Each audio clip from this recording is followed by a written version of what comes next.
پہ پیشاب کرنے سے رسول اللہ صلی اللہ علیہ وسلم منع کیا اور اس کو بتایا کہ یہ لان تان کرنے والا عمل ہے، لوگ پھر لان تان کریں۔ دوسرا وقارعۃ الطریق، مسافروں کا جو راستہ ہے، عام راستہ، عمومی شاہراہ، اب جہاں سے عمومی شاہراہ ہے جو بزرگ لوگوں کی، وہاں پہ آپ پیشاب کر دیں گے، خانہ کر دیں گے تو لوگ گزرتے ہوئے کیا کہیں گے؟ لان تانی کریں گے اور کیا کریں گے؟ گالیاں نکالیں گے۔ تیسرا آپ نے فرمایا بظل، اور سایہ دار جگہ پہ پیشاب خانہ کرنے سے بھی نبی صلی اللہ علیہ وسلم نے منع کیا، کیونکہ سایہ دار جگہ ایسی ہوتی ہے جہاں پہ لوگ سستا لیتے ہیں، بیٹھ جاتے ہیں، آرام کر لیتے ہیں، اور وہاں پہ کوئی اس طرح کی حرکت کر جائے تو جو بھی وہاں پہ آ کے بیٹھے گا یا بیٹھنا چاہے گا وہ لان تان کرتا ہوا وہاں سے چلا جائے گا۔ تو رسول اللہ صلی اللہ علیہ وسلم نے سایہ دار جگہوں کی حفاظت کرنے کا بھی حکم دیا ہے کہ ان میں ایسی کوئی حرکت نہ کریں جو لان تان کا سبب اور موجب بنے۔ اور پھر عبادات میں اس چیز کا خیال رکھا گیا ہے، گرمی کے اندر عبادات کا خیال رکھا گیا ہے۔ مثلا ظہر کی نماز ہے، یہ شدید گرمی میں ہوتی ہے، اگر گرمی کا موسم ہو تو اس وقت گرمی اپنے عروج پہ ہوتی ہے، عصر کے وقت تھوڑا ٹھنڈا ہو جاتا ہے موسم، فجر میں ٹھنڈا ہوتا ہے، مغرب میں ٹھنڈا ہو جاتا ہے، عشاء میں ٹھنڈا۔ تو یہ 5 نمازوں میں جو ظہر کی نماز ہے یہ شدید پیک کے ٹائم پہ آتی ہے، تو نبی صلی اللہ علیہ وسلم نے حکم دیا ہے ابردوا بالظہر فإن شدۃ الحر من فیح جہنم۔ آپ علیہ الصلوۃ والسلام نے فرمایا جب گرمی شدید ہو تو ظہر کی نماز کو تھوڑا ٹھنڈا کر لیا کرو، کیونکہ جہنم کی آگ کی شدت جو ہے، یہ جو گرمی کی شدت ہے یہ جہنم کی سانس میں سے ہے۔ تو اس لیے نبی صلی اللہ علیہ وسلم نے ظہر کی نماز گرمیوں میں اگر کوئی لیٹ کر کے پڑھتا ہے گرمی کی وجہ سے تاکہ مسجد کے اندر سایہ آ جائے تو اس میں گنجائش موجود ہے، وہ لیٹ کر سکتے ہیں۔ لیکن اگر مسجد سایہ دار ہے یا جس طرح ہمارے ہاں آج کل سہولیات ہے، مسجد کے اندر اے سی ہے یا پنکھے وغیرہ موجود ہیں، تو پھر بے شک آپ اپنے ٹائم پہ پڑھ لیں، پھر اس کی ضرورت نہیں ہے۔ کیونکہ صحابہ جب نماز پڑھتے تھے تو مسجد کے اندر ان کے سجدے والی جگہ پہ دھوپ ہوتی تھی، اسی لیے وہ کہتے ہیں کہ نبی صلی اللہ علیہ وسلم کو ہم نے یہ بات کہی کہ اللہ کے رسول گرمی ہوتی ہے اور نیچے پیشانی رکھنا مشکل ہو جاتا ہے، تو آپ علیہ الصلوۃ والسلام نے اجازت دی کہ ہم اپنے کپڑے کو اپنے پیشانی والی جگہ پہ رکھ کے اس کے اوپر سجدہ کر لیں۔ تو یہ اگر صورتحال ہو تو پھر آپ ظہر کی نماز کو تاخیر سے پڑھ سکتے ہیں تاکہ آپ کی سجدے والی جگہ پہ سایہ آ جائے۔ لیکن موجودہ دور میں وللہ الحمد، اللہ کا شکر ہے، آج جو سہولیات ایک عام انسان کو میسر ہیں، ایک وقت تھا کہ یہ سہولیات بادشاہوں کو میسر نہیں ہوتی تھی۔ تو اگر مسجد کے اندر یوں دھوپ نہیں ہے تو آپ اپنے وقت پہ ظہر کی نماز پڑھ سکتے ہیں، لیکن اگر ایسی صورتحال ہو تو آپ اس کو لیٹ بھی کر سکتے ہیں۔ اگر دھوپ والی جگہ پہ آپ کو نماز پڑھنی پڑ گئی ہے تو آپ اپنے چہرے کو، اپنی پیشانی کو گرمی کی شدت سے بچانے کے لیے اس کے نیچے کپڑا بھی رکھ سکتے ہیں تاکہ آپ کی پیشانی جھلسنے سے محفوظ رہے۔ تو یہ رسول اللہ صلی اللہ علیہ وسلم کے ارشادات ہیں۔ اسی طرح آپ علیہ الصلوۃ والسلام گرمیوں کے موسم میں ایسے مشروبات یا کھانے کا بھی اہتمام فرماتے جس سے شدت گرمی کی کم ہو جاتی ہے۔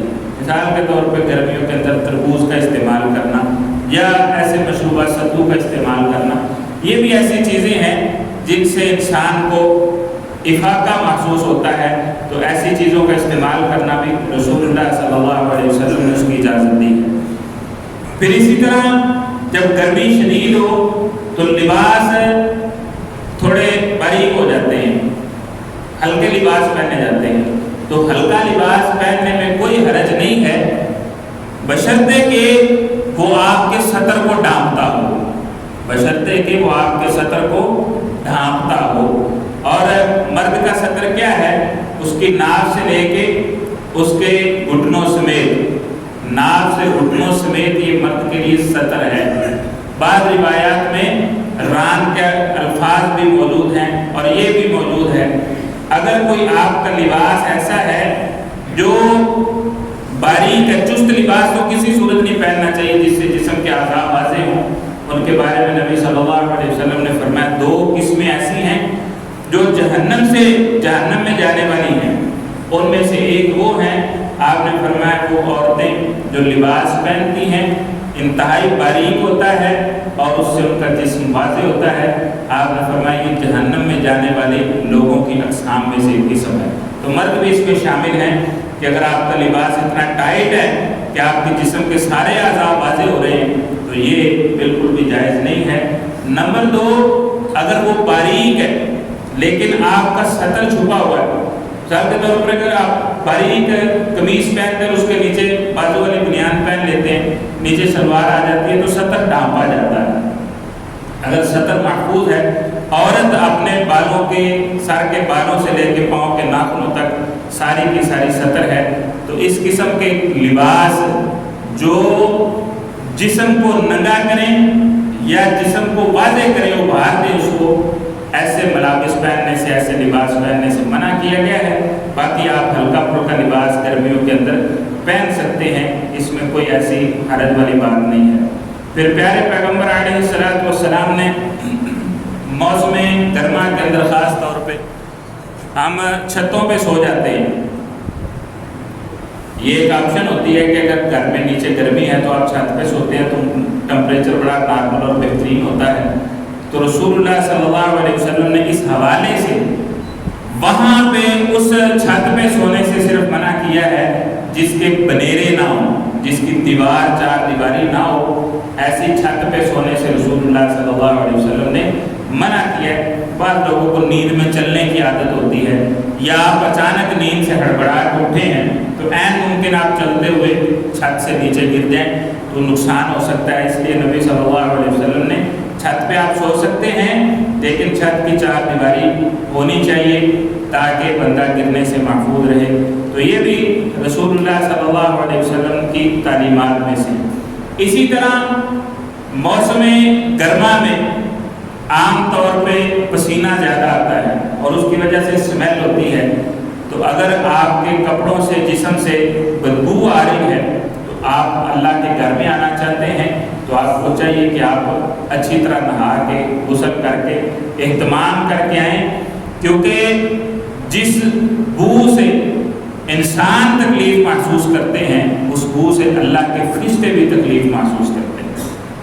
تو اس لیے اگر آپ کے پسینے کی وجہ سے زیادہ مسائل ہو رہے ہیں تو آپ کو غسل کرنا چاہیے. اور آج کل تو الحمدللہ پانی بڑا وافر ہے اور اس حوالے سے ہمیں اس کا خیال بھی کرنا چاہیے کہ بلا وجہ پانی کو ضائع نہیں کرنا چاہیے.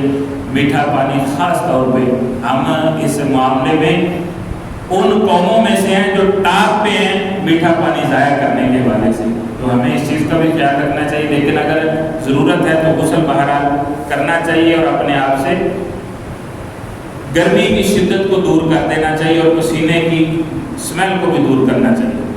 اور پھر خاص طور پہ گرمیوں کے موسم کے حوالے سے فجر کی نماز میں بڑی سستی ہوتی ہے. وجہ راتیں چھوٹی ہو جاتی ہیں، کچھ ہماری عادات ایسی ہیں کہ ہم راتوں کو لیٹ ہی سوتے ہیں. ایک نبی صلی اللہ علیہ وسلم کی اس سنت کو اپنائیے کہ رسول اللہ صلی اللہ علیہ وسلم عشاء کی نماز سے پہلے سونا ناپسند کرتے تھے اور عشاء پڑھ کے پھر باتیں کرنا ناپسند کرتے تھے. تو ہم اگر اس پہ عمل کریں تو عشاء کے فوراً بعد سونے کی عادت کو اپنائیں تو زیادہ ممکن ہے کہ ہم فجر کے لیے جاگ سکیں، فجر کی نماز باجماعت پڑھ سکیں. اور اگر کوئی شخص اپنی اس روٹین کو نہیں چینج کرتا تو اس بات کا اہتمام ضرور کریں کہ فجر کی نماز آپ کی نہ رہے. نبی صلی اللہ علیہ وسلم نے فجر کے ایسے ایسے خزائن بتائے ہیں کہ جو شخص ان سے محروم ہو جاتا ہے حقیقی طور پہ وہ بہت بڑی خیر سے محروم ہو جاتا ہے. تو ہمیں چاہیے کہ ہم گرمیوں کے اندر جب راتیں چھوٹی ہو جائیں تو فجر کی نماز کے لیے خصوصی طور پہ کوئی اس طرح کا اہتمام کریں کہ ہم یہ نماز باجماعت ادا کر سکیں. اس کے علاوہ گرمی میں جہاد کرنا یا دینی خدمات کے لیے بندہ اپنی تیاری کرے. آخرت کی تیاری کرے، یہ اللہ کے ہاں بہت زیادہ پسندیدہ ہے۔ جیسا کہ غزوہ تبوک ہے، اتنی شدت میں مسلمان نکلے، پکا ہوا پھل چھوڑ کے نکلے، اللہ رب العالمین کی مدد کیسے آئی؟ اس وقت کی دنیا کی جو سپر پاور سمجھی جاتی تھی یہ اس سے ٹکرانے گئے تھے، لیکن وہ بغیر لڑے بھاگ گئے اور مسلمانوں کو اللہ نے فتح نصیب کی۔ تو یہ اللہ کی طرف سے ایک مدد بھی آئی ہے۔ اسی طرح ایک چرواہا تھا، لمبا واقعہ میں مختصر کر دیتا ہوں۔ ایک چرواہا تھا، شدید گرمی میں اس نے روزہ رکھا ہوا تھا، اور حضرت عبداللہ بن عمر رضی اللہ تعالیٰ عنہ نے اس سے پوچھا کہ یار اتنی شدید گرمی ہے اور تم روزہ رکھے ہوئے ہو۔ کہنے لگے کہ مجھے آخرت کی اور جہنم کی آگ کی جو گرمی ہے نا، جب وہ یاد آتی ہے تو پھر اس گرمی میں میرے لیے روزہ رکھنا کوئی مشکل نہیں رہتا۔ تو آپ اس آگ کو یاد کرتے ہوئے اس شدت میں بھی اللہ کی عبادت میں کوتاہی نہ کریں۔ حضرت عبداللہ بن عمر رضی اللہ تعالیٰ عنہ کو اس بندے کی یہ بات بڑی پسند آئی، اور اس کا امتحان بھی انہوں نے لیا۔ کبھی لمبا واقعہ سنائیں گے تفصیل سے آپ کو انشاءاللہ۔ اس کا امتحان بھی لیا، انتہائی تقوی والا تھا وہ چرواہا۔ اس کے بعد جتنی بکریاں تھیں وہ کسی کا غلام تھا، وہ ساری بکریاں بھی انہوں نے اس کے مالک سے جا کے خریدی، اس غلام کو بھی خریدا، غلام کو آزاد کر دیا، اور ساری بکریاں اس کو تحفے میں دے دی کہ تم اتنے تقوی والے اور نیک انسان ہو۔ تو بہرحال ہمیں ہر حال میں اپنی آخرت کی فکر رکھنی ہے، اور اس گرمی کی شدت میں بھی ہمیں اللہ رب العالمین کی اطاعت میں مشکل نہیں لگے گی جب ہم جہنم کی آگ کی گرمی کو یاد کریں گے۔ آپ اندازہ لگائیں، جہنم صرف سانس لیتی ہے تو گرمی کس قدر بڑھ جاتی ہے، تو اگر اس کے اندر نعوذ باللہ اللہ نے ہمیں پھینک دیا تو کیا بنے گا؟ اس پہ صبر کرنا بڑا مشکل ہو جائے گا۔ اللہ رب العالمین اس دنیا میں رہتے ہوئے ہمیں اپنی آخرت کی فکر کرنے کی توفیق عطا فرمائے۔ موسم گرما کے حساب سے کافی سارے اور بھی احکام رسول اللہ صلی اللہ علیہ وسلم نے بیان کیے ہیں، سیدھا آپ کے سامنے رکھے ہیں، جن کی ہمیں روزمرہ زندگی میں ضرورت پڑتی ہے۔ اللہ رب العالمین ہمیں ان احکامات پہ عمل پیرا ہونے کی توفیق دے۔ اللہ رب العالمین جہنم کی آگ سے ہمیں محفوظ فرمائے۔ اللہ رب العالمین ہم سب سے راضی ہو۔ اللہ ہمیں فجر کی نماز باجماعت پڑھنے کی توفیق عطا فرمائے۔ وما توفیقی الا باللہ، علیہ توکلنا۔